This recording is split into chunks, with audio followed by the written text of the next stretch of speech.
Thai-American consultant na si Manita Farmer kinoronahan bilang bagong Miss Thailand 2022.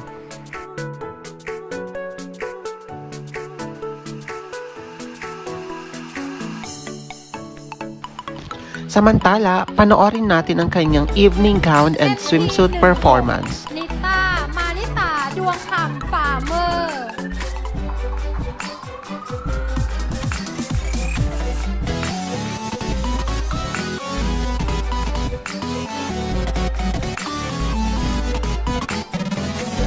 Marami ang nagsasabi, kabilang na ang mga Pinoy pageant fans na ala Steffi Aberasturi ang ganda at galawan ni Manita.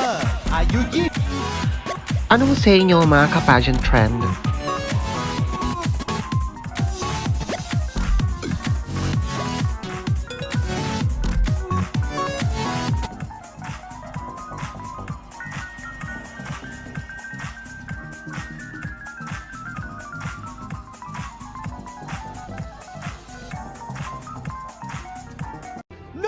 ครับนิตามานิตาดวงคันฝ่ามือ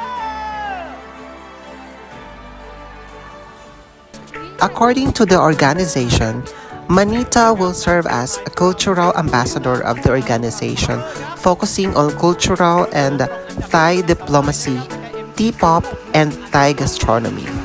Anong international pageant kaya ang pwede niyang salihan? Comment down below mga ka-pageant trend. Congratulations to the newly crowned Miss Thailand 2022. Pagbati mula sa Pageant Trend.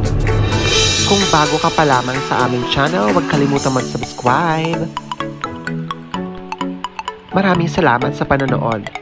Hanggang sa muli!